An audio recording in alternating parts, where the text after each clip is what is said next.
If you've ever made money on Etsy, you've realized pretty quickly that it is actually incredibly hard to do. Last I checked, there were 3 million sellers on that platform. So there's a lot of competition, and then you start adding up all of the fees and all of what it actually means to do things like ship your object, and it becomes real easy, really fast to decide that is just not for me. And the truth is, craft fairs can be really the same way. You have to spend a lot of money up front buying a tent, making a whole bunch of things. Then you've got the booth fee, which can be hundreds of dollars. And then you get there to find that there are 10 other soap makers or macrame artists or whatever you do. And frankly, I've been there and it becomes overwhelming and kind of a waste of my time. There's a completely different way of making money as a crafter that a lot of people don't talk about. Hi, my name is Michelle with the Craft Teachers Club, and I make my living by teaching craft classes and craft parties. So let's get into it today. If you're like most crafters, you have a full and busy life. Maybe you have kids that you're chasing around all the time, or a full-time job, or a combination of the two. And you make things because it makes your heart happy. And you kind of wish you could make a profit off of these things that you do for fun, but it never really works out because often handmade items are undervalued.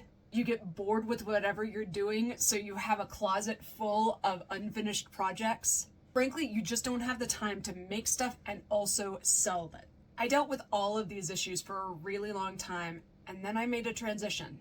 Instead of making my crafts and selling them, I switched to teaching craft classes and craft workshops, and that changed everything for us. And when I say us, I mean me, my business partner Jessica, and my business partner Lisa, who've also faced all of these problems. After losing thousands and thousands of dollars on these different craft fairs and business ideas, we finally switched from making things to teaching them. So let's use mosaics as an example, because I happen to really like making mosaics. If I worked really hard, I could probably make about 10 of these in a 5-hour span. Then I would take my 10 mosaics and I would spend maybe $50 for a booth fee and set up to try to sell my little birds. I might be able to sell them for $20 a piece, maybe. And for this example, we're gonna pretend like my craft supplies are free. So I made 10 birds, I went to my craft fair, I sold all 10 of my birds for $20 a piece. That means that not only did I spend 5 hours making these birds, but also, 4 hours at a craft fair? And my profit was about $150. But what if I took this same model and started teaching it? Rather than making 10 birds, I'm going to teach 10 people how to make these birds. I won't pay for a venue so we can remove the equivalent booth fee. And to make mosaics with me, I'm going to charge $35 a person. Because the tricky thing is, you can always charge more for an experience than you can for an object. I know it's weird, but it's true.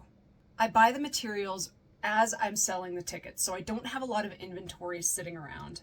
My class is about 2 hours long, and 10 times 35 is going to be $350, and I've basically divided my workload and my time in half.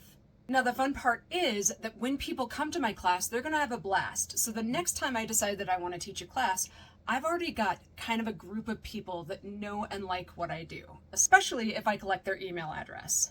Let's say I make these birds in the springtime, and then in the midsummer I decide I want to do another mosaic, and I happen to have a few tiles left over. I can take these tiles and make something new and interesting, like a summer moon, and send everybody in that original class an email that's like, hey, we're doing this again, you should join us, here are tickets. And this business model becomes a lot easier to build. And the thing is, I'm still crafting, I'm still making demos, I'm still having a blast while I'm working with students, but now I'm preventing burnout and I'm making a heck of a lot more money as I'm crafting. This little hobby really quickly becomes a business. Not only am I able to take this class and turn it into a public party, I'm also able to offer private parties. Think birthdays or bridal showers. There are so many ways that you can make a profit as a craft party teacher. And the thing that I don't think a lot of people realize is that you don't need a huge social media following to do this, and you don't need a teaching license. You also don't need to know everything about mosaics to be able to teach a simple mosaic class. You just need to know about the project that you're doing. If you're like, hey, I actually don't know where to teach craft classes, I got you there too. I have taught hundreds of classes at my local breweries, wineries, and coffee shops. And the fun thing is they will let you do that there for free.